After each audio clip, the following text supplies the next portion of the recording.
Think I'm up and running. Let's do this. I got to finish where we left off today, and just so you have this as a resource. But I've got to continue to dimension this thing out. So I've got this up on my other screen. I think I've done about half this. It's nothing I can mirror over because I can't just trust that from left to right this is symmetrical. Now we know that. So I'm just going to keep placing these features by coordinate points. So what I'm going to do. So here's mine. Here's where I left off when everybody was done today. It looks like I was working on the ones up here. So I'll keep placing those by coordinate points, right? That's how I've decided I want to do it. Here's my circle command. I'm in the positive quadrant of XY here. So what do I got? I got one that's in the X 1.254 and its Y value is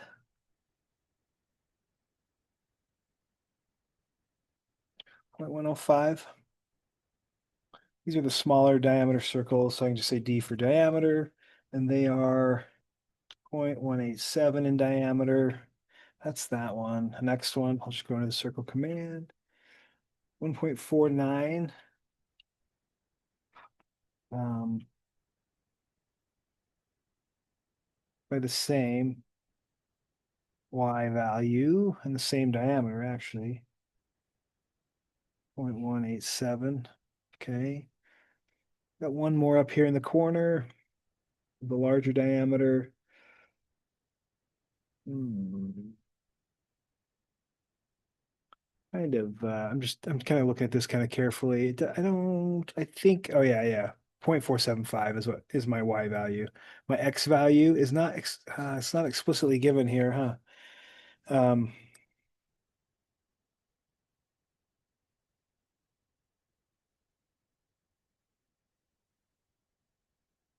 this one is, I think these two are on the same plane. If their center lines came together, that would be better. So I'm not sure what you guys ended up with I'm just looking at the center. I'm zooming way in here. According to this document, I don't really have an X value dimension pulled in that direction. I'm not going to use that 0.1770. That one is definitely this little hole here. So to me, I don't see that I have an explicit one. Let me look at the other top side. We may have assumed the same thing here, that the only difference is, see, that I like the center lines pulled together across here. So I don't love this. It also shows it all three. I mean, technically, they still didn't combine all those together, but that's what would ideally show that alignment, that 1.75 value. So I'm going to use this as my X direction, 1.75 by 0.475 in the Y direction. So just watch that one. I think I am going to link it to let's see. Like resize this. There we go. I don't get my taskbar off the bottom if I don't resize that. Either way, back enter into this command. Yeah. So I'll move this over again. What am I saying? What am I saying? Specify center point of circle. I'm going to use the 1 3/4 and the 475 up from Y. That looks correct. And this one has a diameter of D enter what? These ones are, sorry, I'm looking off my page, 0.312, 0.312 in diameter. Okay. Just a few more to put on here. Quite a few more. Let's see. Let's go back in. I'll just work from here down around now. This one is 0.1905. Tab 405. Negative 405. I'm down in the Y. I'm actually down below the X line, so I would be negative Y. Yeah, so this would be negative 0.405.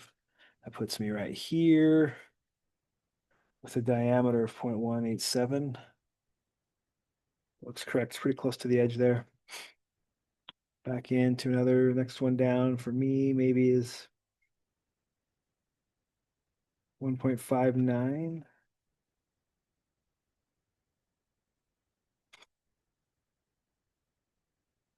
0.59, and then it's down to 78 negative 0.78.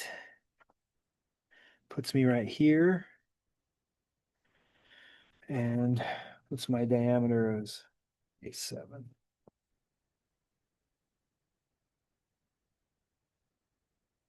Next one's kind of in this area here, huh? Let's see.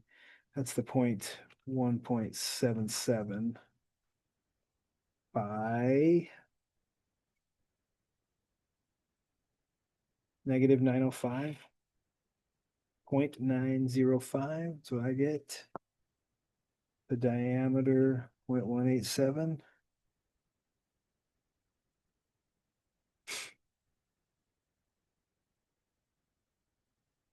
A large hole in the very corner. It's by 0.175.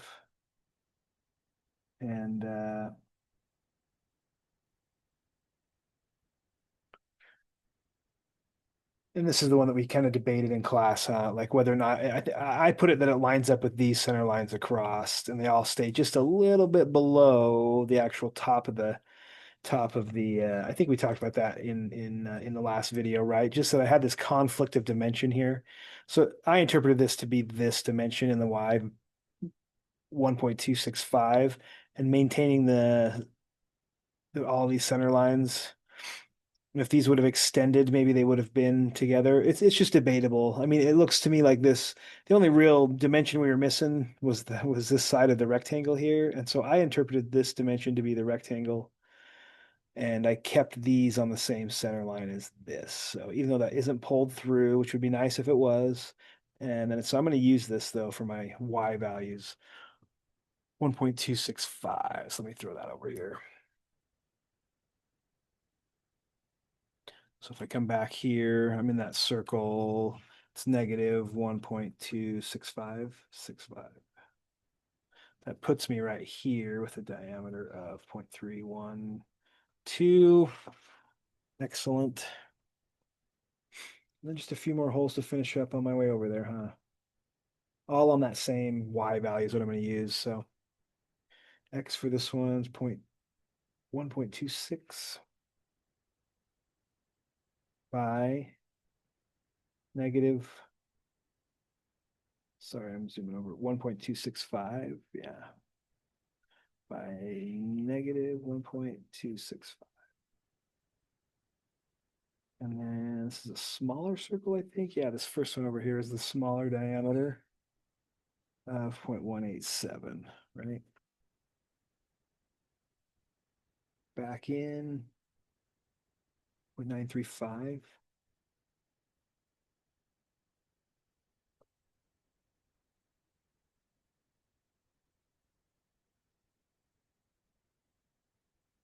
Larger diameter here. Yep. 312. What do I have? Just one more circle. Let's do this.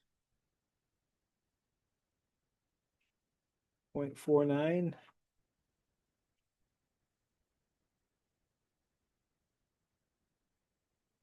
Watch my decimal.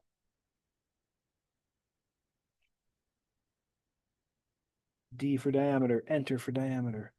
0.187. Enter. Done deal. Holy cow. I think our whole patterns are done. So I'm going to get this ready for drawing sheet now. So I'm just going to work on some center lines and a bunch of view labels. So I don't know. Let's see. I'm gonna pull up one thing though. I can see that I've been doing some other work, so my properties panel is down. But yeah, let me see how I would do this. For sure, I need center lines. I need center marks. I'm gonna do my X and Y coordinate. I can't remember if on my assignment I have my other assignment sheet up. Yeah, I used center lines for my X and Y axis, and I'm gonna do that again. So what I'm saying is I think I'm gonna draw these as center lines, right? And do that again. Oops, I got it anyway. My grip helped me out there.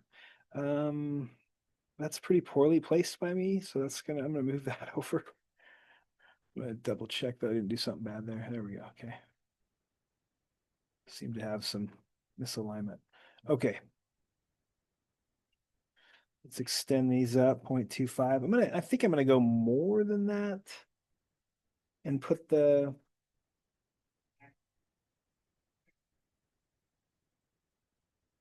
somebody talking outside my door. Probably gonna pick up on my mic here.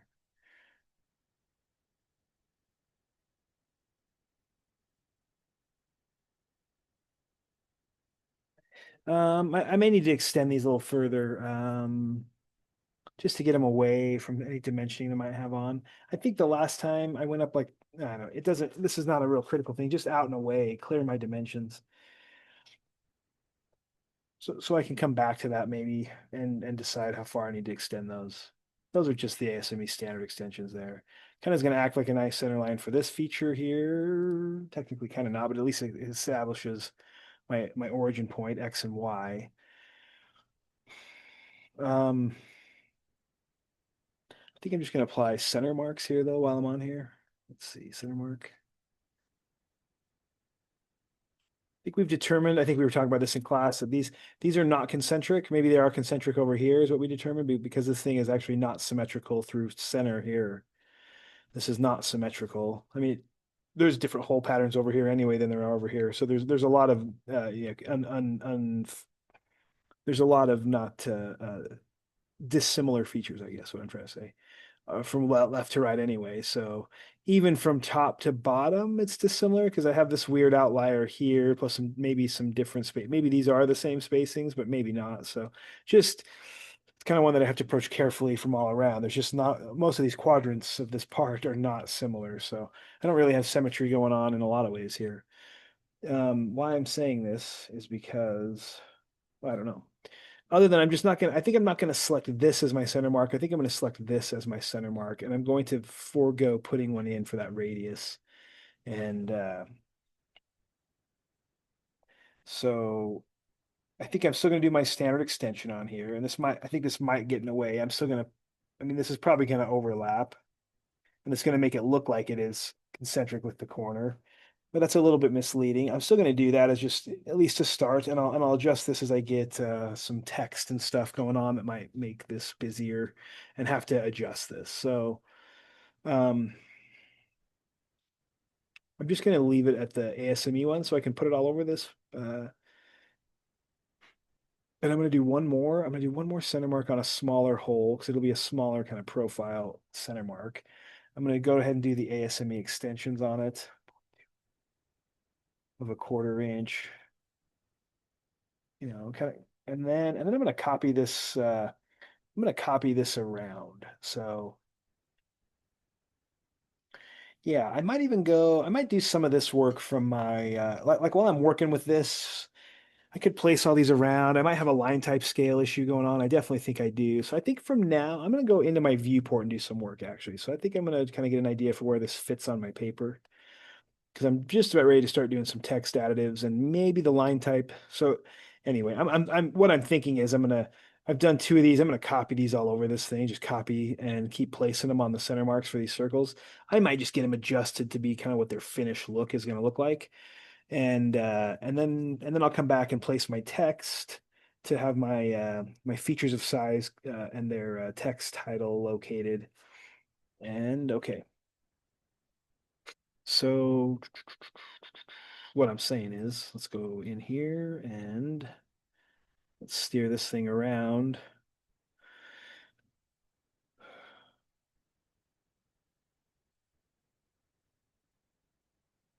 I think I ended up building a larger scale. I know I didn't do this as a double scale. I mean, it probably might fit as a 2-to-1 scale. I can't say what I did. Maybe I'll leave it at 2-to-1 actually right now.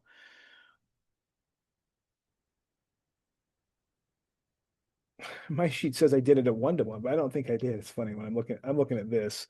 This is my sheet that I have the image up on I have an image of this on our on Canvas for us to kind of reference. It looks like it has line type scale issues. I already see that. Like I don't love the line type scales I see on this. Um, it says it's a 1-to-1 drawing. I bet this isn't 1-to-1. Now this makes me want to let's check myself. I like this kind of stuff. Let's see. So I have this. This is the original drawing, maybe. Yeah, I bet you this is a 1.5 to 1 scale. So this technically this is something I never watched. Of course, now I can do my own revision here, right? But I've got an incorrect scale listed on the drawing. This is a problem. Okay. 1.5 to 1 is actually what this is drawn at. 2 to 1 might be a little too big, like just because I end up having two ta tables. I have one controlling radiuses and diameters, and then I probably should start saying radii and diameter, but I'm gonna keep saying it radiuses. And the other controlling coordinates. So okay. So I just know that I'm gonna need a little bit of, not that I couldn't double stack these, not that I couldn't size these a little smaller, but I think 2 to 1 might be a little big on a B-size sheet for this particular drawing. So I'm just going to slide that one over now that I found some issues. Get that one over there. Yeah, I can look at this and say, well, it looks like it'll fit. I just feel like with my tables is where I'm going to run into problems. So I think I'm going to build a custom scale. This is a 2 to 1 that I have. That's the only jump I have from 1 to 1 to 2 to 1. Nothing in between. Let's make something. I'm going to add one. Name appearing. I'm just going to call it a 1.5 to 1 scale. And it's going to be 1.5 to 1. I think I can just write decimals in here. 1.5 to 1 drawing unit. Okay. Okay. Now I should be able to choose that from my list, right? Yeah, that's it. I think this is going to be, maybe I've played with this one around enough to know that this is going to be a little better. I'll lock it down. Let me jump out, resize this thing. It's got one of those funky viewports. I'll just delete that thing. Let's get in a new one anyway. Viewport layer. Let's add one of those things. I don't need it clear over there. I got a table. Probably just need it here. Hey, that was a pretty good guess. That's where my viewport's already zoomed in. All right. That's good. It's a 1.5 to 1. Nope. Let's size it down. Good. Lock it down. That would be a good starting point. I'm going to go into this viewport now. Sorry. Escape, escape. Let's go in. The reason why I did this is I feel like I'm gonna adjust this line type scale right now. Oh, halfway down. Actually looks pretty good. Maybe I'll do that here. Half scale. I'm gonna jump back out here.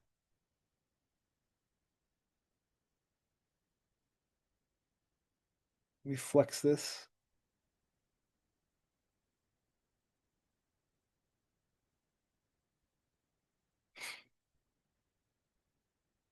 I'm gonna keep that unlocked for me. I still don't love this. It looks okay when I'm in the viewport, but not out here on the paper.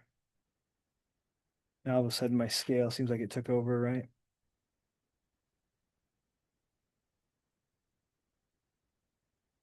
Yeah, I am gonna go with the 0.25 scale on these. That's fine. Normally I'm not doing this till the last. The only reason is because I don't know why.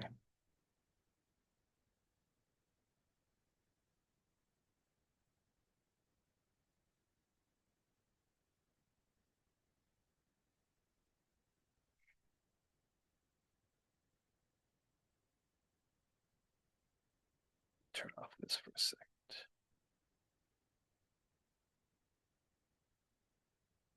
Pretty good. What is this one? Yeah, I think I'm gonna go with something like this. The reason why these look a little bit different is just because they're based off a smaller feature, so it kind of affects how their patterning is. This is a smaller hole, this is a bigger one. But either way, I think I like this. I'm gonna go and copy these around. So I'm gonna copy this particular one by its center. So I've just selected it, select its center. And I'm gonna dance this around every center point on a larger circle. And now I get some redundancy in how they overlap. And it could be arguable I should just like pull one through here. I'm probably just gonna let them all. I'm gonna pull the ones through that aren't already like naturally overlapping is I think how I'm gonna approach this. So I'm gonna copy all these other ones. I get all the big ones, I think so. Copy this one, right click or select it. And then by its center, then I'm going to place this on every center. I just kind of reference the outside so the center mark shows up, reference the outside, the center mark shows up.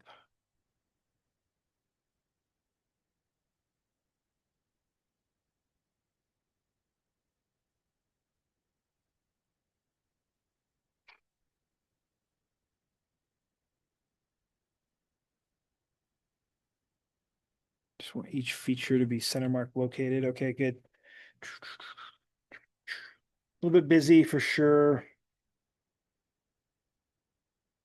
This is the one I think would have been happy to have it overlapping on the drawing if they are actually. I'm just pulling their grips together in the middle. I think the same could be said for these ones. I think I'm going to pull these up to maybe a midpoint of sorts, midpoint apart, I guess what I'm going to choose here. Midpoint of part and overlap. Show that line up, and then it kind of helps show like what isn't lined up is why I like that too.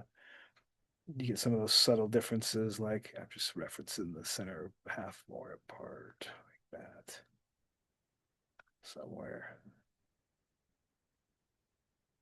I'm looking to pull this one too.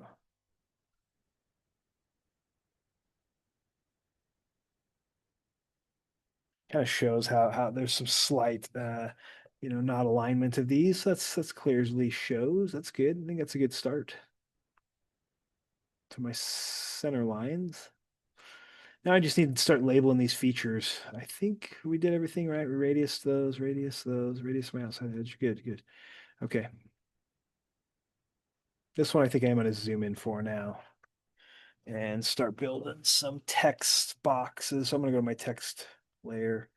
Did I place all those on a viewport? I think these are all center layer, right? Because I just copied them. Yeah, okay. Sorry, I just noticed those on the viewport layer. Let's see, text. Good. Um, I think I'll just label my. Well, let's do the dimensioning first. So like let's do that. Some people maybe just need that help, and then let's do that. So I'm going to use that different style of dimensioning, this ordinate style dimensioning, right? So I want to know where the zero is. Let me zoom in here. That's kind of a funny dimension. Let me zoom in here.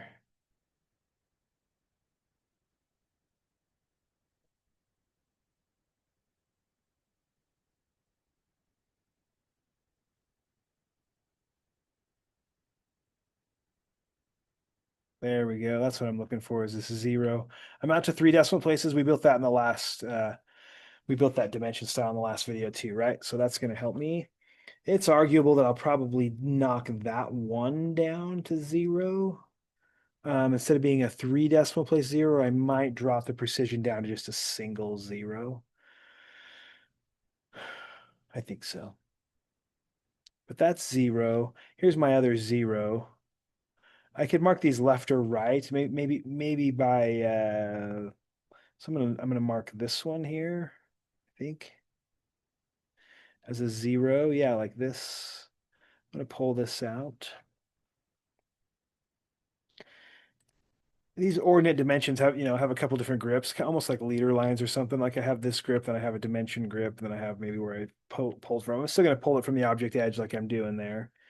And I'll show you. I'll pull a few of these and I'll show you how I kind of arrange these. But I do think on my other drawing that I probably just put them to zero. I put them not even to a decimal place, just to a whole number. Maybe that looks a little bit more like a 0, 0 axis. I don't know. There's some room for leeway there, but that's essentially what, like selecting it once, right clicking. There's precision, a quick access. I think I'm just going to go to like 0 decimal places like this. And that's how I would get that to go to zero, right? It's like a single selection with right click gets me into this precision. If you select twice, it's obviously totally different. It's how you edit. If you end up double clicking in here, you'd be editing in here and it'll have a different right click menu, different ribbon menu. So I'm not going there. I'm going here, single click, precision, like that. 0. And then I got to put an arrow and an X and a line indicator, but there's 0, 0. Let's dimension. So all of the dimensions for these circles are going to be handled on a chart, and the radius diameters are going to be handled from a chart. So I think I determined that all I really need to dimension then is the stuff that's not captured on that chart. So I do need some overalls, but I don't do it the same way because I'm always coming off 0. So I feel like, an ordinate point is always knowing that it's pulling from 0. So if I'm going to come in here to this little area here where this like radius tangent is pretty much at this quadrant level probably, and pull this over and then drop it to 4. That's just, it knows to pull from this 0 out, just like this way, dimension it overall this way, right? Somewhere there, this edge. 2, 3, 5, that's the dissimilar dimension that we noticed. The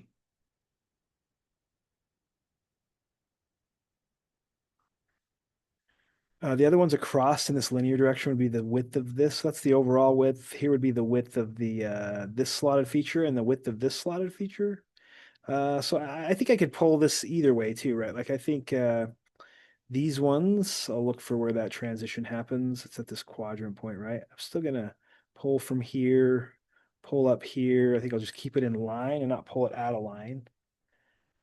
I'll pull it off to an angle if it lines up with some other geometry that I'm trying to keep track of. So I like that it has that jog um, capability here. Once you pull it out, it allows you to stay, it gets that jog once you pull it out. But I'm gonna keep this one straight up and down like I did my other side ones there. So that shows that's at least symmetrical over the origin y-axis. Those are probably the only dimensions I'm pulling this way. Other than this, I could pull these down.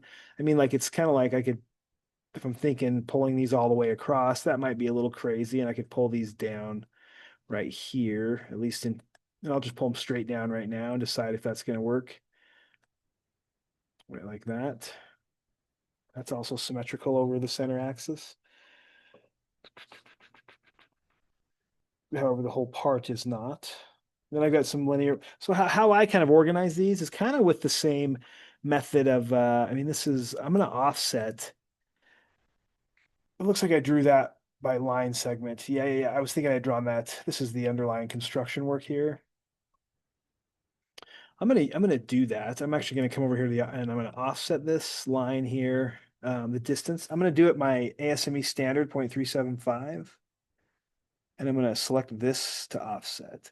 So this I'm gonna use to like target what my dimension placement might be. I'm just gonna use it as a construction line, right? So I feel like I don't know. I'm gonna pick this point and drag it out to there. That's like 3/8 of an inch at least to one part of the dimension, and it'll keep them organized. Uh,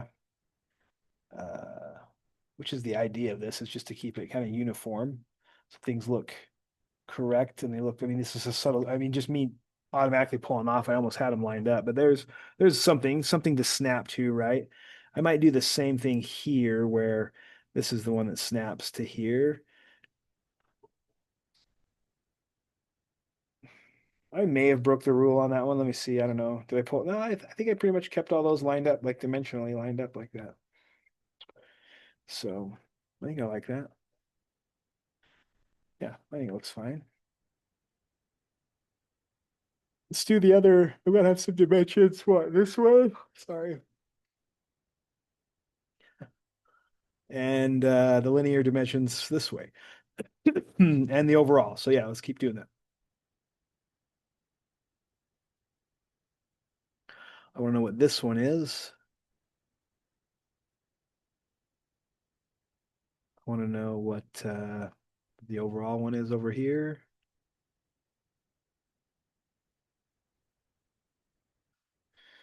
I'm just right clicking and selecting back into my command is usually the way I roll anyway.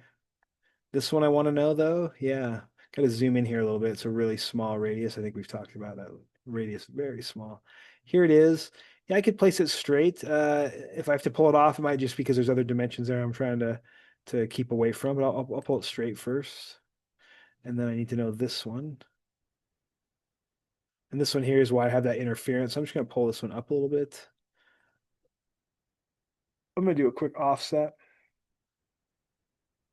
Same dimension with this geometry though.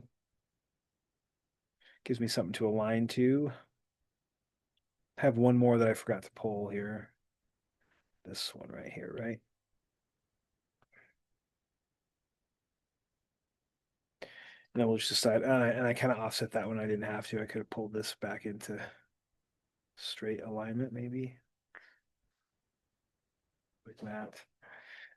But let's line up to that line here. So we'll grab this grip, pull it out.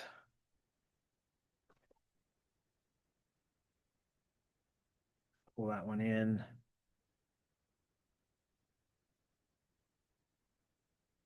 Pull this one out. Just gotta have something to snap to.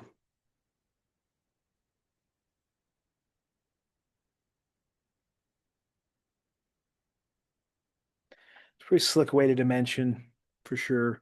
I need to offset one more time though. It looks like I've got some lower dimensions I want to keep. Same offset, this geometry right there. Now I can line these ones up so they're following the same plan here. There we go. Excellent. Is that all the dimensions I need linearly?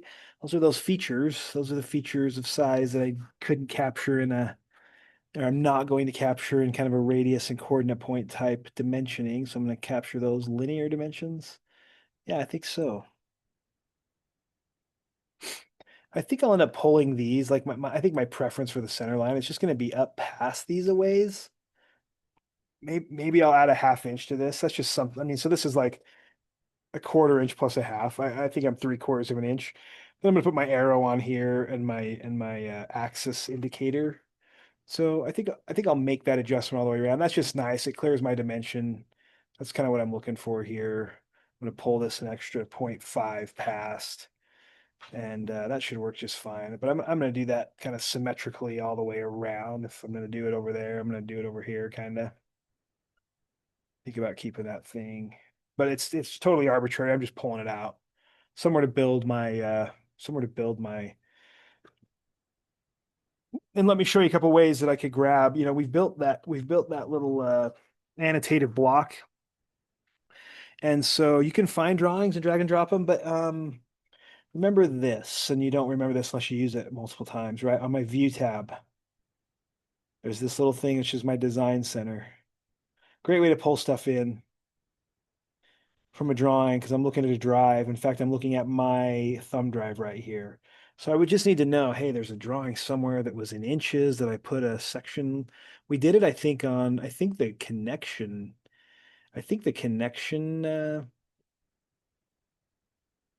yeah. I'll do this both ways just in case you can't remember. But we did this on the connection, I don't know, connection rod or something. It's around here somewhere. It might have been week 8. There's the connection rod. I can't remember. There's the connection rod. So I might open this up real quick. Here's my connection rod on my thumb drive. Here's the ISO and the ortho. The ortho we made a block that was in inches that had the cutting plane line because we took a section view of that. So I have it in there. So if you can just know, like you work with what you've got, right? If you've got drawings where you've done work, you can bring it in. And it was considered a block. So I'm just going to go to the blocks on that. Like when you expand this out, it shows it here too. Sometimes I expand it from here. There's my blocks. And these are the blocks that are created in that. Maybe, yeah, there's the cutting plane arrow. So, which is the same thing I'm going to do for this one. So all I do is I'm going to steal this thing. And all you have to do is like pull this in and drop it. And then I can X this out. And there's that little arrow. I've even dropped it while I'm in the viewport, but this is an annotative feature. It should be like I'm going to select it if I can. And it does say that it's annotative. Yes, it's this block that we created. So I'm going to use this thing. It will now show up, I think, under just my blocks. If I went to insert like a recent block, maybe. There it is right now. That's probably the most recent one that I just dropped in, cutting plane arrow inch. Yeah, I decided that I'm using that same kind of cutting plane, double the size concept, which in inches, that's 0.08 width by 0.25 long. Is that right? I don't know. I think so. Double the size. You'll memorize that eventually, and then you'll forget it like me, like I forget it sometimes. Normal arrow is 0.125 long by 0.04. because they're a 3-to-1 ratio. So if you just remember the length, 0.125 on a normal arrow, then just remember that a double size arrow would be 0.25, and then the ratio from the length to width is 3-to-1. So you take 0.25 and divide by 3, right? That's where I'm getting my 0.08, and I'm just chopping it off there. So, and then I'm making an annotative so that hopefully I don't have to really too much worry about that. Anyway, I'm gonna move these into position, right? Move this thing by this, sorry, by, I don't think it let me pick my move command, these objects by which center point? This one, or this grip to this. Excellent. Rotate that thing. What? I'm going to rotate this by what? That same point, because I just wanted to pivot right off that thing like that. Excellent. Looks pretty good. I'll just probably copy that around, copy this. I mean, I could just go in and drop it, but I think I'm just going to snag it like this and just go ahead and copy this to every point and then rotate it into the correct orientation. That's what I'm going to do. Even this one, just place it totally backwards. That one, perfect. Now let's just do a bunch of rotates. Snag it, select it, rotate it. Notice that it's not quite aligned right. Maybe move it by this point to this point. I could just see some misalignment there when I copied and pasted it. Even here, that's why probably. Move it by what? By its point to this point. Yeah, I'm just missing some of my grips. I probably got too many grips firing off that I'm missing. We can still rotate. We can still do a little extra work here. That's okay. Rotate, move it.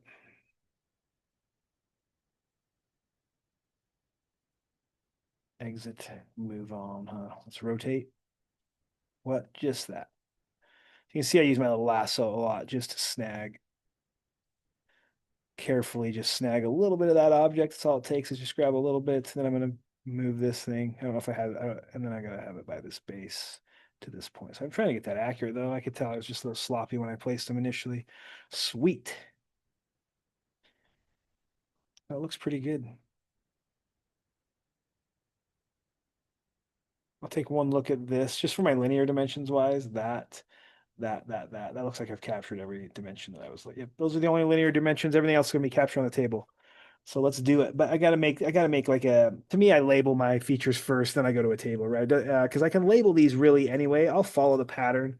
Well, technically, if you're building from scratch and I haven't given you a pattern, you could label these anyway. So it doesn't really matter. You just need to maybe sometimes when I'm working on a project like this, I might take out a piece of scratch paper or something, or bring something up, a Word doc or something to kind of, what I'd be writing is just counting up kind of how many features I might have here, right? So I've actually got my scratch paper out here, and I'm thinking, well, let me just think of it like this: like I've got radii to keep track of, so let's just focus on that. And then I've got hole diameter. So let's just think of, I'd make myself like a little like Cliff Notes version of my radii. So my radiuses I'm going to keep track of. Um, I have these ones to worry about, and I just remind myself of what those are. They were 0.29 on the radii. So I've got a 0.29 radii. That's my outside radius on the corners. This feature has some radiuses associated with it, right? Some radii associated with it. This one here at 0.06. It's a pretty small radii. Of the outside corner ones, I had 4 each. So I kind of remember that I got 4 by those. This one I have 2 by 0.06 radii. Yeah, radius. 2 of those. And those are yeah, a little rectangular feature or the tombstone shaped feature. There's my yawn again. Time to talk to myself, make myself yawn. Here we go. And then I've got these ones. So I've got 4x of these as well. And they were really small, 0.005 radius on those. Is that all the radii that I have? 1, 2, 3. I think so. So I'm gonna have like three of those show up in my chart at those values. One's held to three decimal places. The other two are held to just two decimal places, actually. And if I go back and review the original drawing, they are held to two decimal places on those radii. Yeah, yeah. So I'm gonna keep track of that. Like these are, I'm not gonna try to decrease or increase accuracy when I do this. So let's just keep it the same accuracy. And then I just need some holes. So I got a bunch of holes, right? I think I determined that I've got what, six of one, 6x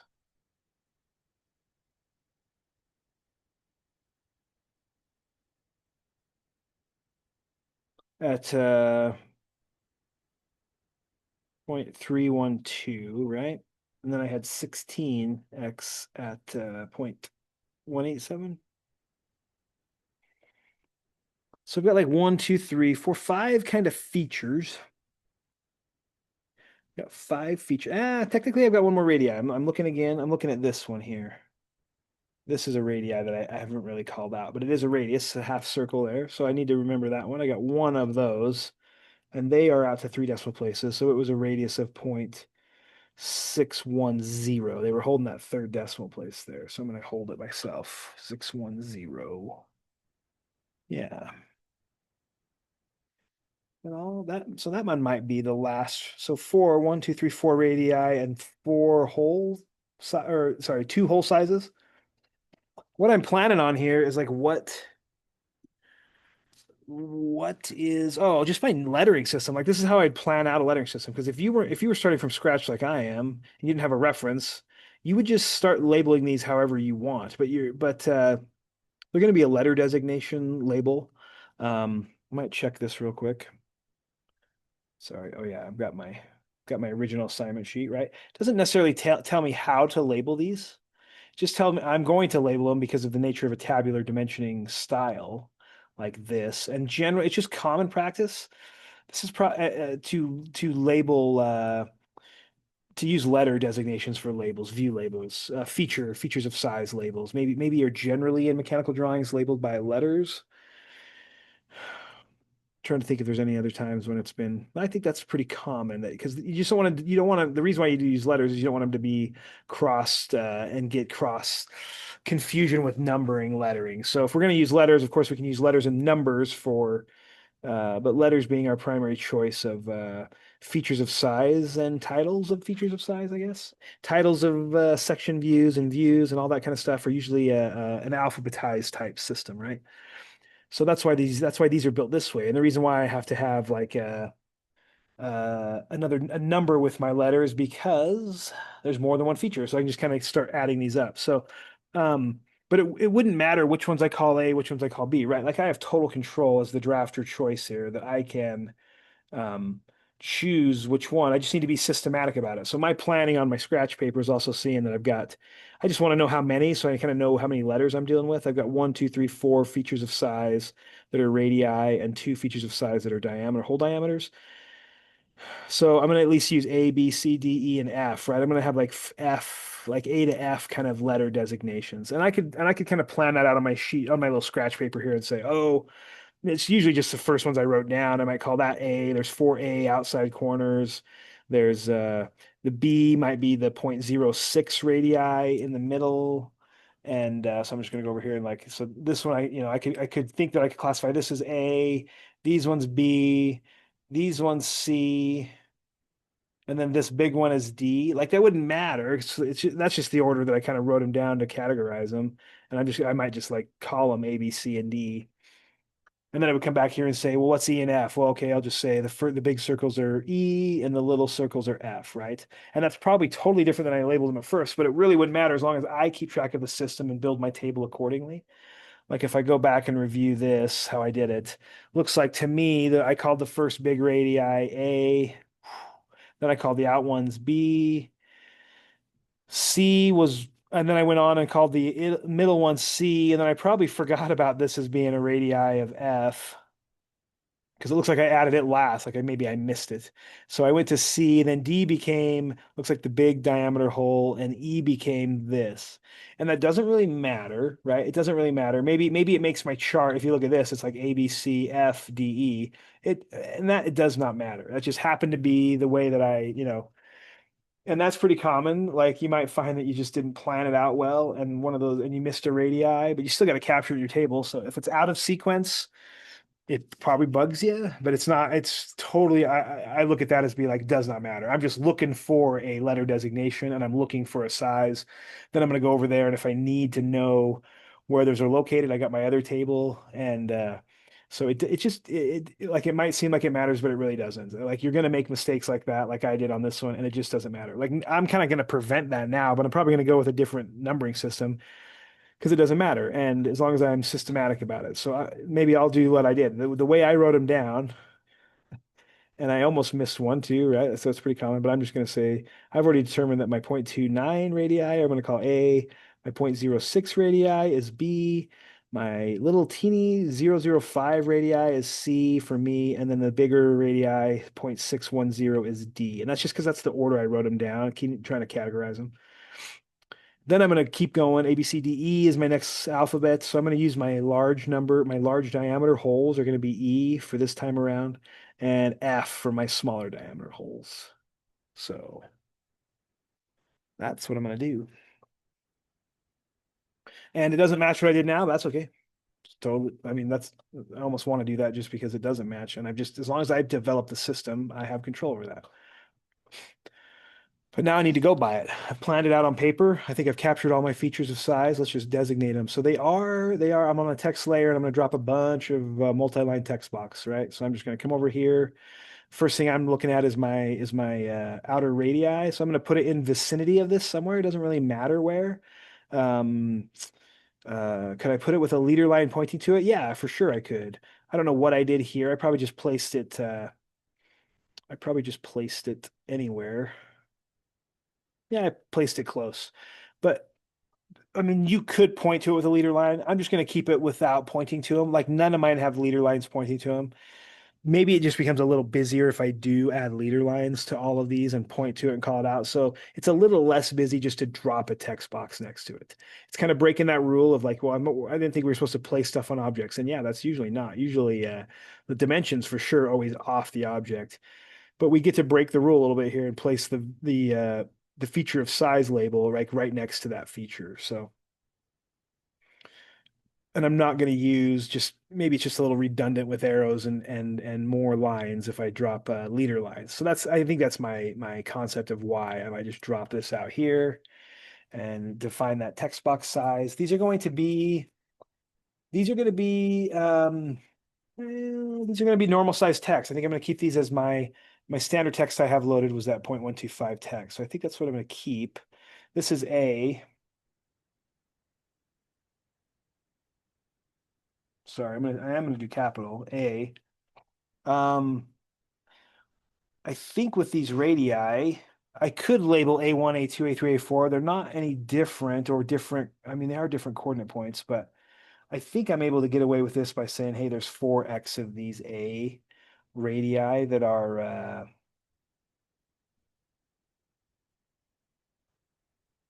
did I put anything else with them? I don't know. Let me look here. I can't remember. I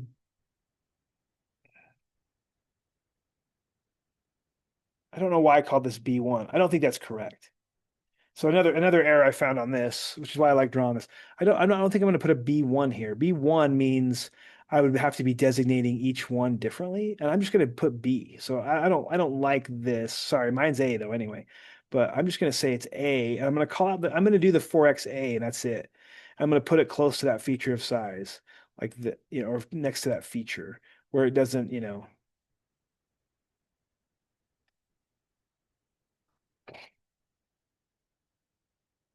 If I made one argument for a leader line, it might be these radii, but I think I'll still keep it without a leader line, just because it would look a little nicer to point and add that to a leader line. I'm just going to put it in the vicinity. This should catch somebody's eye. 4XA for me are these outside radii. Let's see what the next, this one here I have is the B for me. Yeah. And all I do is I just copy these text boxes. Usually the way, once I've dropped one, I just copy this thing. I can lasso copy this and I'll just do it by whatever, some weird grips show up. These are nodes, I think, that are showing up that are associated with that text box, like the outside perimeter. I'm going to drop this in closer to these features here. And I just need to then double click and change the information in it, right? So there's only two of those, and they are, I'm going to call them B on this one. And let me double check this. I don't know if I ended, yeah, I did say F1 here. I don't think that's correct. That's not correct. It's just F. F is the radii of this. Because I didn't say F1, F2, so this is just F. Yeah, I like what I'm doing better. 2xb. C, I called these little ones down here, so I think I'll just make this copy. C. See how they run. Gets pretty busy to where this almost doesn't fit in. And there's four of these, but I'm going to place that in here. That'll work. Escape, escape, get in there again. I got four of those though that are going to be C designation, close to the features. And D was this last one, right? So I'll make one more copy here. Up in this area somewhere, up in this area, wherever. Somewhere close to the feature. There's only one of those, so I'm not even going to put 1x. I'm just going to say that it's the feature is actually D, right? I don't have that center justified. Normally I do, but I'm just going to go like this, I think. I could drag that box in and not be so big, but there's D. So if I saw that on D and I had the table with it, I should be able to make sense out of that's a radii. So I've placed A, B, C, D. Now I'm on to E. And there are just multiples of these that are maybe a little harder to locate if I don't have their coordinate points for sure. So I'm going to make a copy of any of them. I'll just make a copy of this one. Copy. And I called my big ones E, and that's what I'll keep. So I'll just place this over by it, kind of snap to a grip spot. I'm gonna move it over here. I could place this anywhere around this. I don't know why. Sometimes I place mine in that upper right, me and my quadrants. I think of just gonna place somewhere it's clear. So I could place them anywhere though. So I may have to break my own little system here, but I'm gonna try to stick to upper left, upper right, sorry, is where I place it around the feature. But in the event that I'm too busy and can't get it in there, I'll just drop it in another location close to. So this is D. And now I'm going to start numbering these suckers though. So D has I have six of these hole sizes. So I'm just going to number them which D they are. So you could just use one. Like there's nothing wrong with just saying this is D1. It's like really simple to put it in. When I did mine, I actually did like the what is it? The superscript, subscript, like this D1. So it's just kind of annoying. It's like one extra step to do that. So you don't have to do it like this with the subscript. I'm gonna keep doing that though, because I'm gonna copy that one. I think I can just change that number. We'll see. D2. I'm gonna think of this. Oh, I don't know. I might either go clockwise or I might go counterclockwise as I go around here. So I might go D1, D2, D3, D4, D5, D6, or I might go D1, D2, D3, D4, D5, D6. Doesn't really matter. Maybe I'll think in the clockwise motion here. So I'll make a copy. Um, I guess the idea is that I do think of these things like this is going to snap wherever. It's going to snap right to that. I definitely don't want this to be on any visible lines. I do want to keep like my visible lines free, but this is a D, and I can't even get into it. There it is. And this is a one, but I'm going to change it to a two. But see, you have to re-highlight it and subscript it. So that's the pain of it, doing it my way. And you just may want to avoid that, but I'm going to keep doing it. Bring on the pain.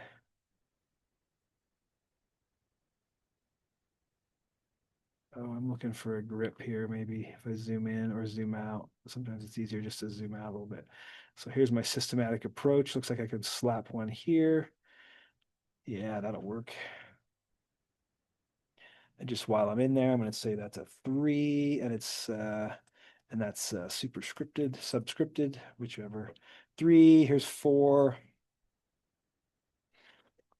This is where sometimes like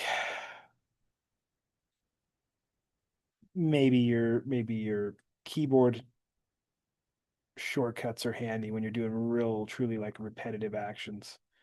Maybe I'll keep that even on the same plane. That's even thinking even orthographically, but it doesn't have to be either. Just got to keep track of the numbering system. That's actually four. Four. Yes, keep it.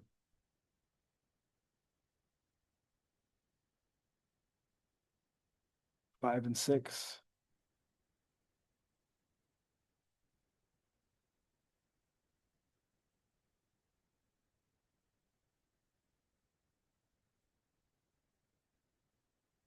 And then if I copy that again, I think my last command is gonna be like editing that.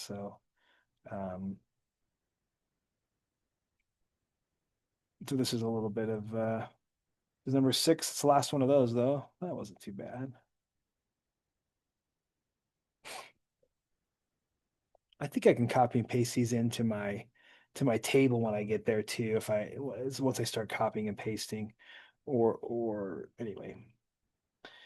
And now I'll come up here and I'll think about maybe I'll just start with one of these and I might just start moving around systematically, kind of the same way. I might think of this doing the same kind of system. Like here's, how did I say D? Oh my gosh, I messed up, huh? Those should all have been E. You guys should have stopped me. It's okay. There's no quick way to change that either, actually, other than change my radius one, but I'm not going to. I'm going to make it hard on myself. E1. It's gonna erase everything too. Oh my gosh. This is life of drafting. Simple mistake.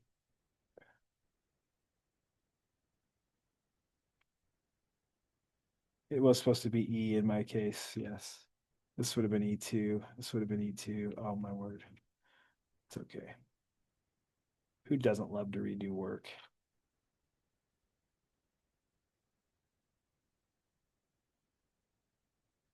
It's not too bad.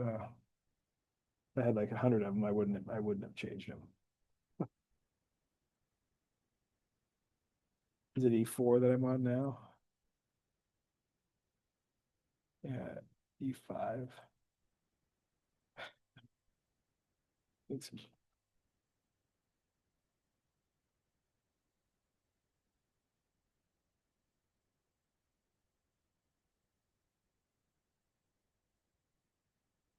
Oh, I could have kept that probably. Oh, I should have done that. Oh well, the E6. Oh, there you go. There might be some, if I'm not changing the number, maybe it'll say subscripted instead of having to change it again like that. It's okay. Hey, that wasn't too bad. There's only six of them. I noticed it when I went back here and thought, oh shoot, that's D. So now I'm on F. F is my last one. Systematically, I might just work, from here. Maybe I'll be like right there. So I think I'll call this one F. F1. I don't know if I can totally copy these ones. Let me see. F1. Let me bring it down here close to. But I could actually like put all these in. I don't know if this is gonna save me any time either, but I'm gonna zoom in so I don't hit a grip. That's one's gonna be. Wait, I'll change one and then I'll do some copy because I can maybe save myself a little bit of redundancy here. E, I want F. Stay with me.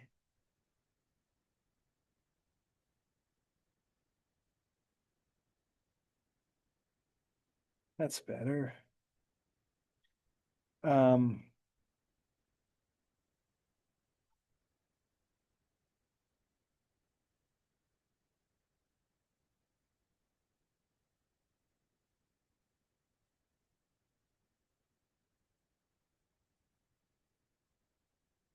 that's the same arrangement, but it's gonna be pretty close to the other one. I might just move it slightly up. I know it's not in orthographic line, but that's okay. Has the right prefix on this particular one.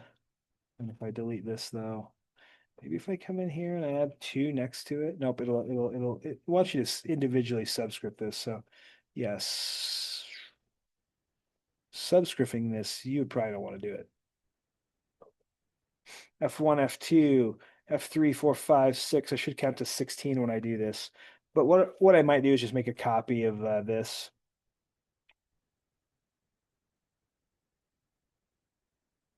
At a grip that I can get. And I'll just kind of place that. That was 1, 2. Maybe here would be like 3. See, I don't like that jumps though, but I'll come back and fix it. 3. Just watch those grip. 3, 4. Wait, 1, 2, 3, 4, 5. 6, 7, 8, 9, 10,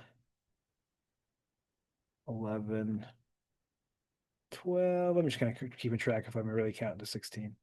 13. It kind of snapped. 13, 14, 15, and one more, 16. That makes sense. So I do feel like I had 16 features. F1, F2. I just need to change this. This one I didn't like where it snapped on my. But now I just need to kind of keep track of this and say that's feature number 3. 3, 4,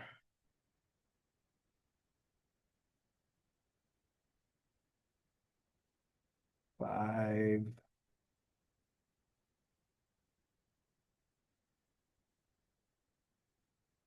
6. A little bit of interference there, so I'll watch that myself before I totally leave that. There we go. 4, 5, 6. F7, F8.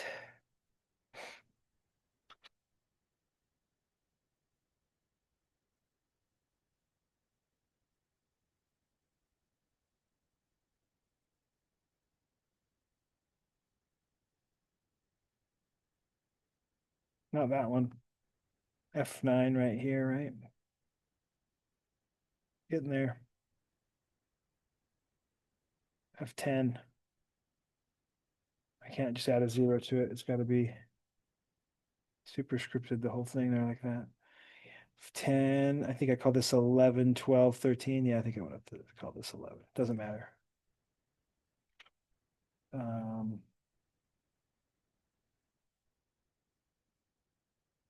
well, maybe that works better, huh? It's just like add it, superscript it. I don't have to necessarily delete it. Super, sub, I mean, super sub. 13. 13.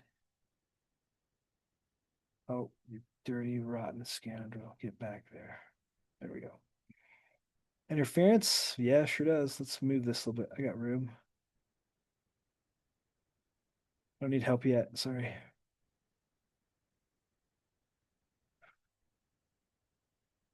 13, 14, 15.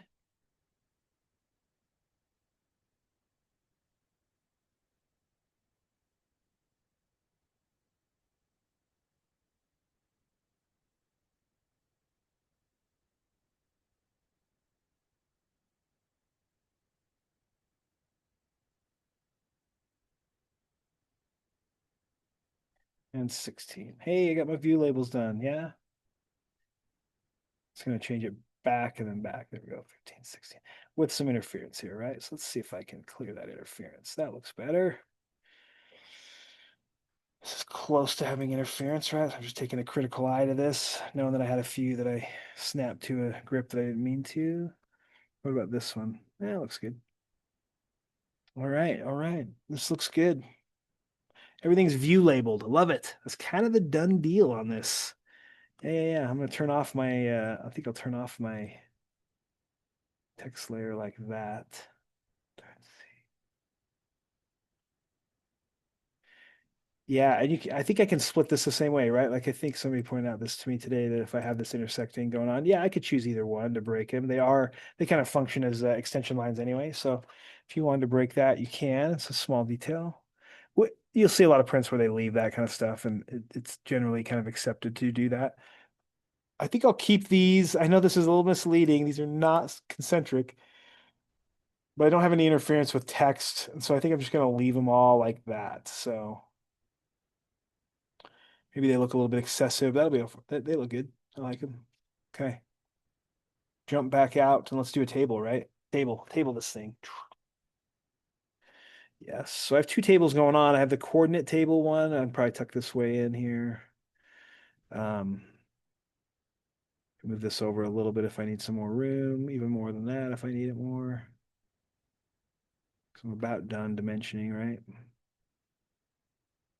I might bring this up a little bit, maybe bring this down away from the revision block. That's good. Doesn't give it much room to grow, but if it didn't, I would have to probably scale this down a little bit. Yeah, I think I like this. So I'm going to go to my table now and insert my table on my text layer. I'm just going to make sure I'm not, yeah, I'm on text layer still. I'm going to put my table on that, I think. So let's go back and grab a table. If I think of what I need on this table for just the maybe the features, it's really that I need the feature designation. So I mean, even without looking at a cheat sheet, all you got to think about is what's in your table. Well, it's gonna have my feature designation like an A, B, C, D. Then it's gonna have like what is that? What is that description? Why have I chosen to say A, B, C, D, and F? Well, it's because of like radii. So maybe my next column is going to be like radii or diameter. And then what else would be in the table? The actual dimension of that rate. So at least three columns is what I feel like. I've at least got to have a feature label, what it is, what is the feature, whether it's a radii or a diameter, and what is the dimension of it. So it seems like it's a three. What else am I missing? I don't know. Let me see what I put on mine. I actually made it do four quantity. Jeez, I should have known that. My hell. Quantity. QTY. You gotta know how many of each one. So that's my fourth column. See, I didn't quite get it right. I had to have a cheater. And that's essentially what I have. Whole fillet is I guess that is what I call the feature has a designation. And then the type, yeah, that's fine. Type is a good one. So I'm saying that it's diameter or radius. Size is then decimally put in there, or the dimension. So I've got size, dimension. But you could choose to name your columns whatever. There might be a standard in your company. There might not.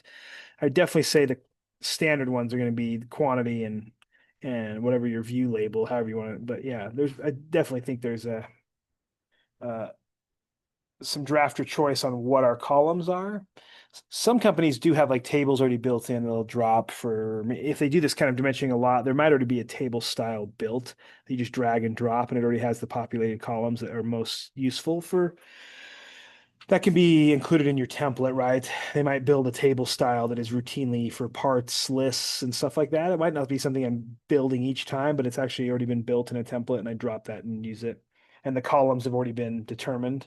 So that can definitely be included in a template so that you're not always like trying to recreate the wheel here. But let's drop in a four category, and there's six of these, so I at least need to be four columns by six rows. One, two, three, four, five, six. A through F. So here's my table. That's what it wants to know is how many columns and how many rows. Columns of four, data rows of six. Is this too wide? Yeah, probably. I'll first, and then does my table have title and headers and data? Mostly just headers and data.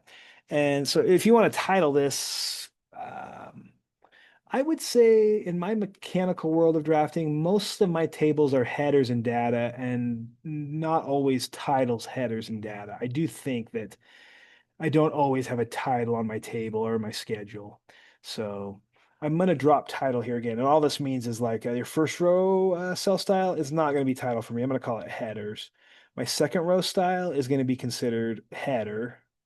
And my other row styles is just going to be data. Oh, wait, this one's going to be data too. So, because my title is becoming header and my data is all I want. So I think this is it. I'm going to say okay. There it is. It's super big. I think I'll just put it over here and then just build it and then bring it over, right? So this is kind of way I work because I get it out of my, get it not on my, I don't want it to be all cluttered on my drawing for a minute. And I'll build the data here. So let's do it. So let's do it. Here's going to be, I'm going to build mine. Mine's bottom up, right? 1 through 8.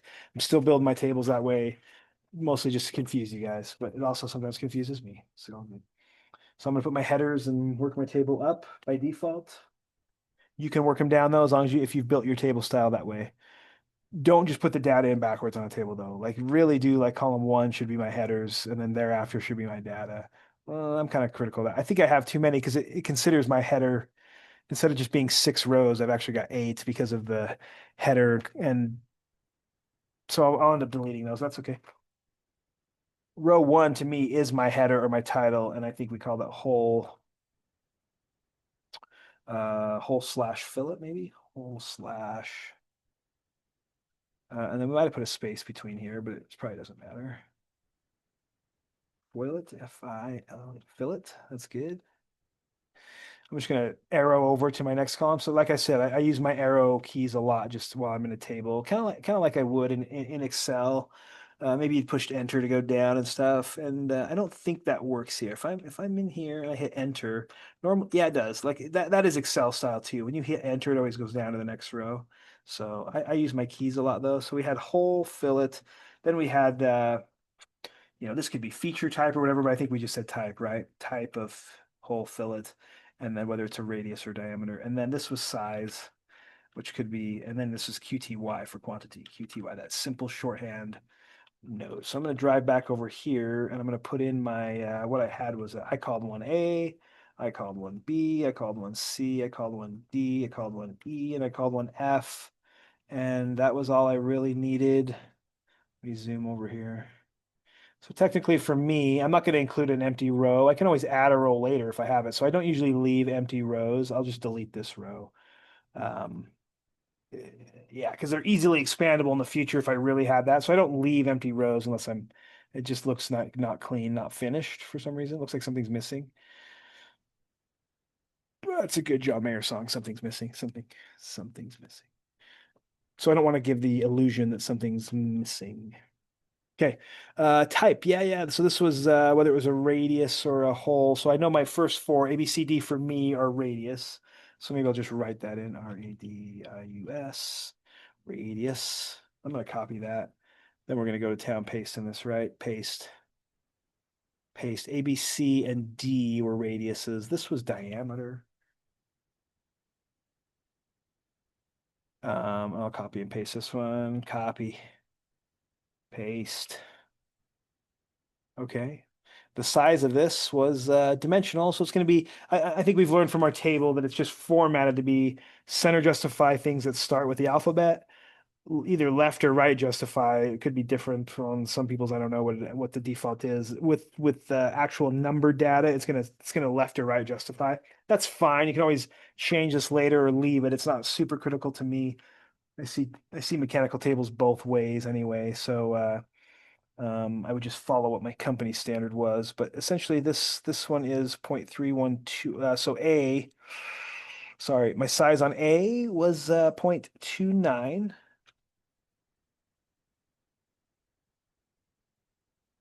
And you'll notice it goes to 4 decimal places. That's just because that is the default. Um, and we'll change that. So I'll show you. I'm just going to just leave it there for a minute. I'm just put in the data.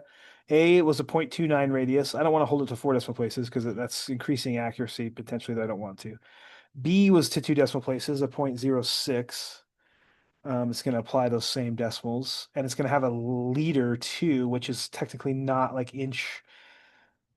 I don't want my table to have a leading 0 if I'm in inches, right? That's kind of like a metric number. So I do think of that though. And then my 4 by C's, which are for me were the 005. So I have my little cheat sheet here. I'm actually using it quite a bit, so I can remember which feature was which. This one was C's were 0.005, and then D's were 0.610. 0.610 is what I really would want it to show, but it shows that.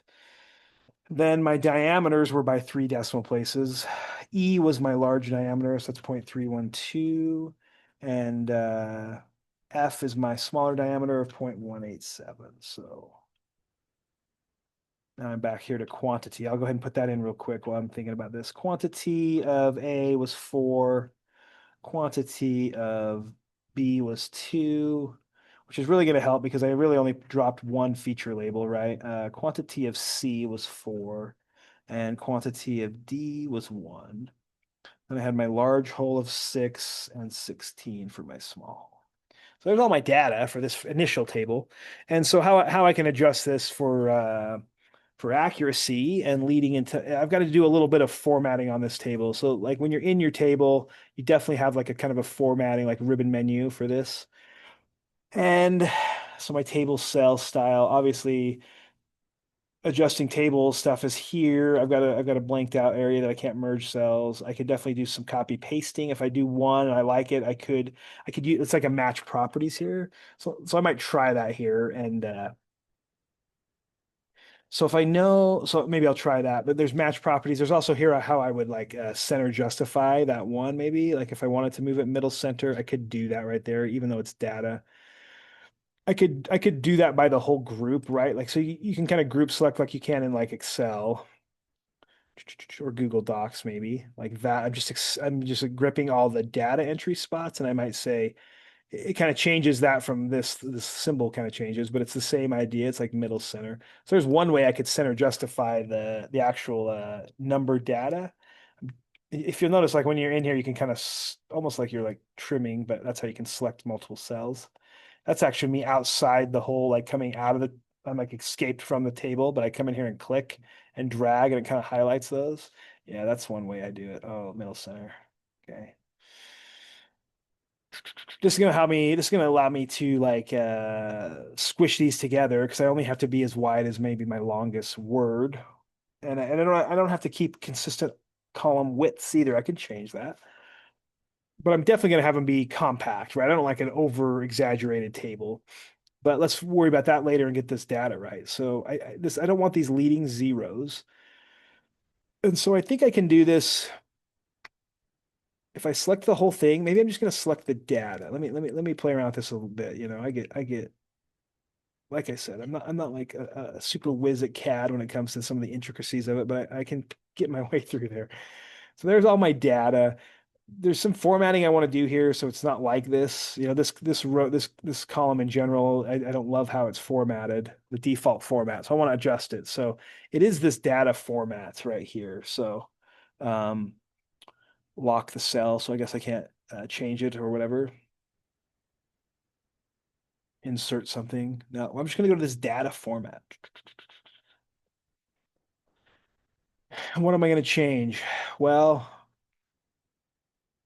I'm going to do a custom table cell format. Let me click this. Of course, it's going to be another dialog box, right? Of course it is. There it is. So what does it got here? Well, it's got my decimal number, which is what I'm dealing with. Decimal numbers here. Not dealing with like these other types of data. Mine are decimal number. They are. So that is the kind of data that I'm dealing with.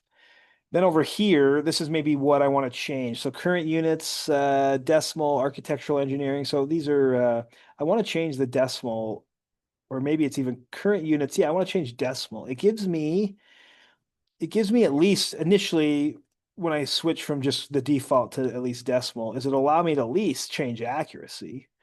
And none of ours are carrying more than 3 decimal places, and some of them are carrying 2 decimal places. So you can kind of fix that right here with 3 decimals, but there's some additional formatting that here that I want to go into. So I'm going to say additional formatting on this thing. Yeah, of course. Another dialog box. I'm just looking at my data while I do this too a little bit, but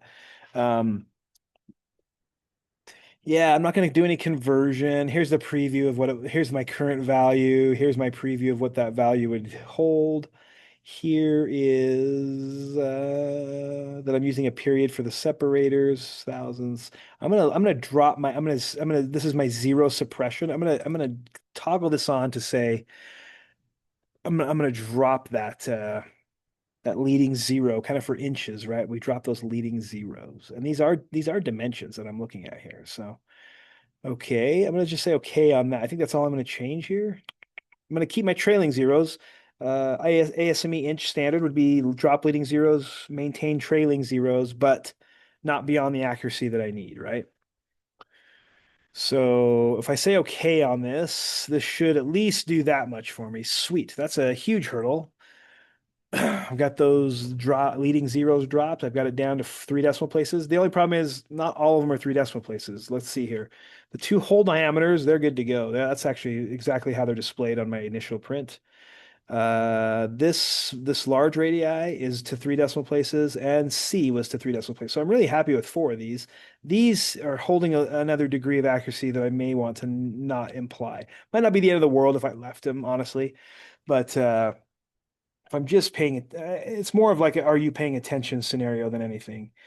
You know, you've got to pay attention uh, when it matters, and sometimes when it doesn't matter. So this is technically, and so I was wondering if I could actually, if I right click in here, can I choose precision? I wondered if I had like a right click. I I don't think I have one that I can do. I'm just kind of looking at this is me, this is me. If I exit everything, that's just me single selecting one cell and right clicking to see what kind of like a quick access menu I have. I mean, if I looked through here enough, I might be able to find one that said accuracy, or is it part of the properties? I don't know. No, these are the properties. Yeah, I probably can. Yeah, okay. So this might be how I would change it. There's a couple ways I could change it, right? You can come in here, single select, go to the data format. I've only got one cell selected. Go to that custom table cell and kick that precision to 2 and say okay. And there I'm back to where I need to be. And this is another reason why I leave my properties panel over here all the time. It's because here, if I go into that, here is like precision right here is one of just the normal attributes of this. And right here, you can actually change to 2 as well. So it would format that cell to be 2 decimals. So you got to watch yourself if you have to add more data to this table that you don't mess up the data that's in the existing data with new data. And so you strategically usually like if I'm adding or subtracting data, that's why um, I'm probably going to go in here and delete and add rows. That way I'm not like moving data from a row that I have already formatted for that particular data. Like just be careful. Yeah. Yeah, be careful. That's it for this. Other than I just need to do some row, some column width changes, right? How I do that is I come in here to the main heading, so I'm selecting that whole row, and here's the cell width right here, right? It's at 2.5, and I don't know how wide I want to be. I probably just want to make like this is showing me that I'm coming in, and now it's like 1.6. I'm gonna go like this. I think I'm gonna chop this until I get like the hole and fillet to overlap. It's gonna be a little wider heading. That's kind of nice anyway to have like a heading on your table that's like a little bit larger than the data. So I'm gonna use this strategically actually to get my data. Um, and then I'm point 0.9. I could probably even be a little bit smaller. I don't know. 0.75 is probably too small though. No, actually that's pretty good. 0.75. So I mean that's gonna work for this cell width too, I think, 0.75. That's cell width because this is going to be wider anyway. And I might do that one for here. Yeah, and then this one, I don't know what's going to fit. I'm just going to select that and drag it in, and then keep dragging it, and then keep dragging it. And then once I see a number that's pretty close to an, I kind of like basic dimension type numbers. I don't like weird odd decimals. It's just, yeah, you just get particular. Yeah, but the things I get particular on probably don't matter to you. The things you get particular on probably don't matter to me. It's just kind of funny that way, right? So this could even go smaller. It could probably be 1. I don't know. Oh, not 1 like that. Holy cow, I'd do that. I don't want it that small. These ones, I don't know if 1 might be. It's too small. 1's too small. So maybe 1 and maybe 1.25 is great. So they're not all the same width. Some places you might do them all the same width. I'm gonna grab that thing and bring it over now. I'm ready to place that thing on my drawing, right? That's one done table. There's my main grip for it. Bring it over here. Lives there. Looks good. These can be over the top of viewports though too. I don't have to not. I could be like this. This will display fine on the actual, you know, especially if I need that much width to drop this one in. This isn't going to be the end of the world. Let's do another table. Let's see if I get this one right when I think about it. Okay, the next table. Well, what's it going to be? Well, it's going to be the same. It's going to have a letter designation column. That letter designation is going to have to go with I don't have to worry about the diameter and radius because that's really captured on this table. So their diameter and radius is based off their kind of prefix of their feature label is going to have that already coded. So I don't really need that other, I don't need the same like type column, but I do need like, so I need the letter designation and then I need X, Y, and then I need Z. I know we're only in 2D, but we do have to kind of think about if they go, we have to think about it as a 3D part, not a 2D part, is what I think. So we've got to have some type of a Z. And I think on all of these, it's just through. None of the, it's a gasket, so it's pretty thin material. That's the other thing that we haven't addressed yet is the type of material. I know this is a long video to wrap up, but it's the nature of this. So I think I'm going to have XYZ, a four row. I don't see that I need five. My guess is like I need four columns. It's not the end of the world if you don't get your table right either. If you have to add a row to it or a column or whatever, that's fine. Like it's, you're not going to get this right every time. Even if you pre-plan it, I would have missed the quantity row here. Probably quantity is one that I need. QTY. So do I need a five? I don't know. Let's see what I did last time. Nope, just four. I don't need to know the quantity because I'm kind of keeping track of the quantity this way, right? The quantity becomes the rows, which let's figure out how many quantities I would have. I didn't count them up there, but I would have, and these are not the radii features are not located by coordinate points. So it's just a coordinate point table. So it's just holes, specifically features of size that are holes here. So and the ordinate dimensions have already carried the location of the other rectangular type features of size. So all I need is just holes, and I had 16 and 6. So really that's how many rows I should have. 16 plus 6. So what is that? 22? 22 rows by 4 columns. So I'm going to drop this table. Drop it. 4 columns I like. Data rows, at least 22. Could change but given on how I or arrange this because I'm going to also arrange my title as my header and my header is data and then everything else is data. So I'm going to I'm going to end up like what I did before, like too many rows. And I'm just going to build this one over here and I'll build it, then I'll adjust it. There it is. Beautiful thing it is. Bottom row for me are going to be my headers actually. So I've got feature label. I don't know what I call this one. Oh, what did I call it on this other? I called it whole fillet, so I might just call this like whole. I don't really love that label, but it's probably what I called it on the other one. Let me see. Whole. I just called it whole. What does ASME call it? Let me look here. Whole. I could say feature. I think that sounds better, but whole will work. Whole XYZ Z Z. Did I call it Z here? Yeah. Z's through all the way through. Uh, Z through. I don't think I can XYZ. This one we know is all through on all of them. THRU is the shorthand for through. And I'm not great. It's funny, I don't build these a lot. Like somebody was asking me, can this be like Excel? Can I just like mass like select that? I don't know. You could bring in your own table from Excel, though. I did tell that whoever was asking me, I was like, technically you could bring in an Excel table and I think post it in here. So I don't know. That's a good question. All of these are going to become what copy pasted. So I'll do, they're not that bad to copy paste them. That's great. The other thing I might do here, this is maybe this is maybe what I'm going to do is strategically build this just closer to my actual drawing. I'm going to build it over here actually, maybe. And the only reason is because I'm going to say whole, and I have those dumb super subscripts or whatever that cause me some issues.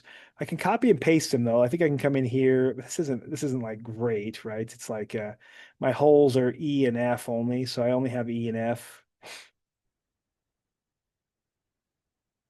I kind of was interested to myself to see if I could copy paste these in. This isn't, not that it's great,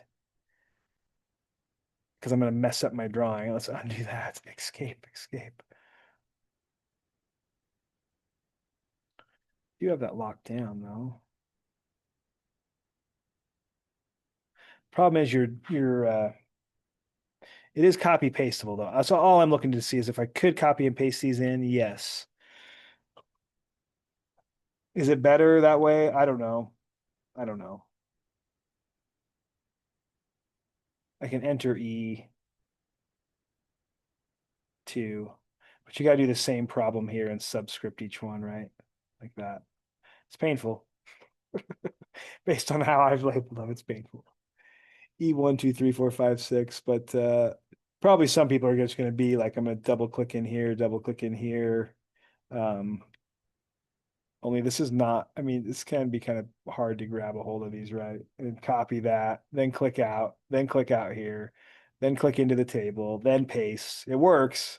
It's just kind of like a pain, right? There's the E3, here's E4, because you got to go in and out of viewports. It'll get you good at going in and out of viewports. Here's copy into the viewport, out of the viewport, into the table, E4, back into the viewport. Here's E5.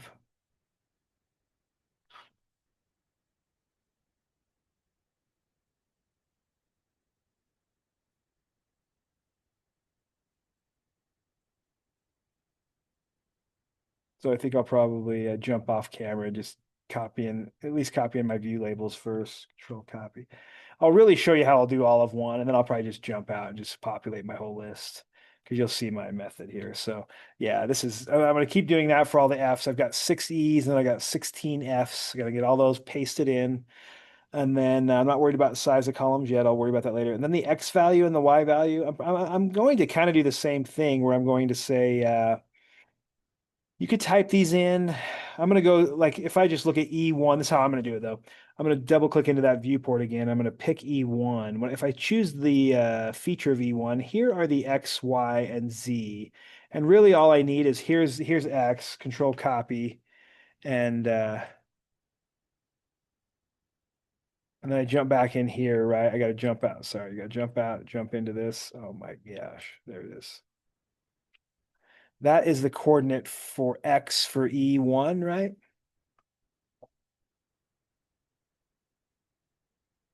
Here's the Y coordinate.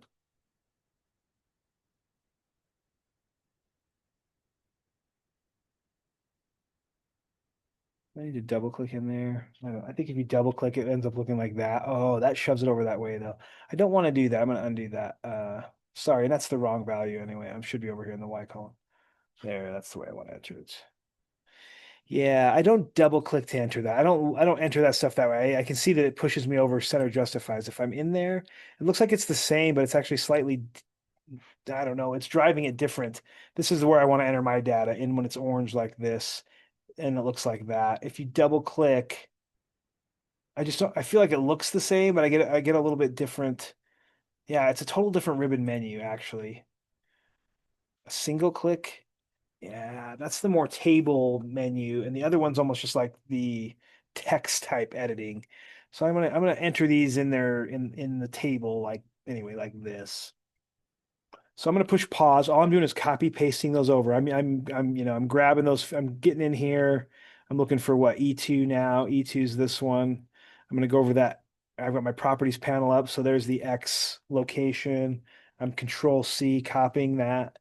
Then I come out here just so I'm out of the viewport, and then I single or I don't want to double click in here, but that's weird. It acts like I'm in a command. It's almost like I have to escape. I don't know why that is. That's weird. Let me try this again. I'm just kind of interested. This is E2. E2. Yeah, is that positive value? So let me go back in here, double click E2's X, control copy, escape. Yeah, it acts like when I jump back out. Could be that I don't know what I'm doing. Let me try this. I do know what I'm doing. Yeah, those are on the same axis Y. Let me try E3 now. Double click in the viewport. hit the feature, not that feature, this feature, E3. I'm gonna stay out here just a little bit. Escape. I just want that single feature. There's X. Control copy. Select objects.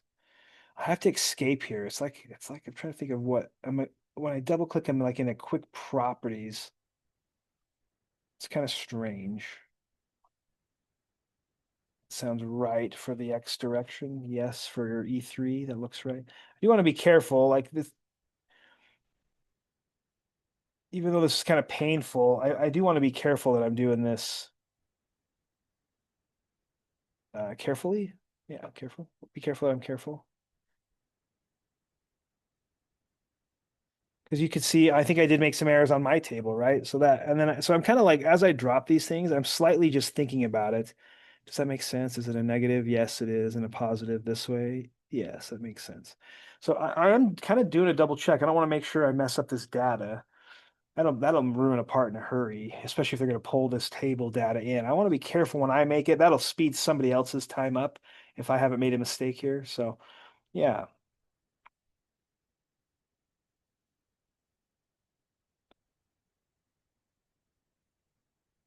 I'm just about wrapped up here.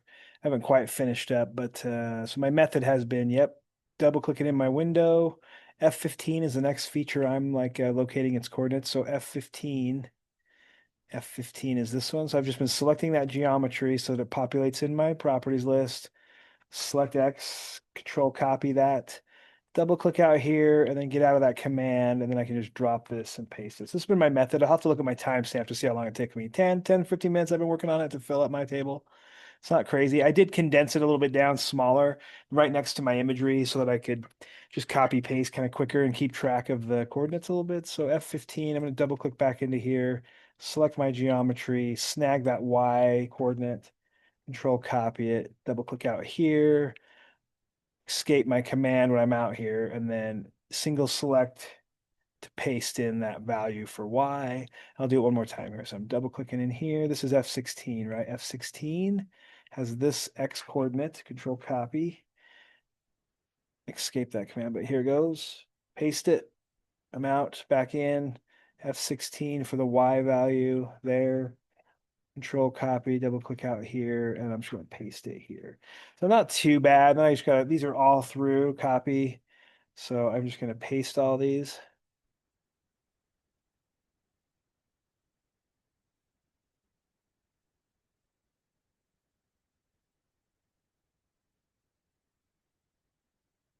Seems redundant, but it is what it is. There's my table. I think I've built it. Get out of it. I need to move it over and see if it fits. I just sized them just so they fit. Yeah, this is a little bit too big still. So I'm going to resize this just a little bit. I want it to fit here. So it looks like I don't know what my column widths are. Let me look at this one. These are 3/4 inch column widths. I don't think I can be the same here. These are 1 inch cell widths. I think 3/4 is too small for these. 75 would be way too big, but we'll go with that. Actually, 3/4 works pretty good for 4 decimal places, even 5 with a negative sign. I think I should be able to make these. Select your table, select just the whole entire row by selecting the actual this not necessarily the header, but the actual when you're in the table, right? So I think I can make these 3/4 of an inch, and this one for sure should be able to be 3/4. Now I actually have a uniform table, and then I'll drag and drop it. Maybe I'll make it at the same level this, so I'll slide along that one, drag it over. Oh, I don't know. I'm kind of getting a lot of something like that. It looks good. Now I just need to address some of the. Let me see. You go to this. Let me zoom out just a little bit. I just need to address anything on here that I'm that yeah, this I think. I want to address this. This is a block gasket. The material is composite and it's that thick. So I'm going to put this in my notes and I'm just going to add the material type. So I'm just going to address my title block, is what I'm saying. For sure I'm going to add this note. This is um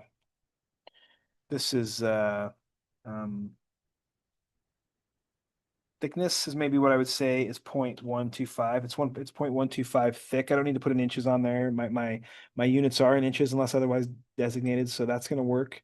There's a note. I might move it down a little bit. I think it's kind of blocking my, well, I don't know if it's, oh no, it's good. Kind of looked like it was blocking my, this is fine though. So that's that. Let me address this. So it does have a material type that I could add to the title, but I need to fill out my title block anyway. So my drawing scale, I went to that 1.5 to 1, right? 1.5 to 1. I want to make sure I apply that, and then I'm the drawer, drafter, and I did this today,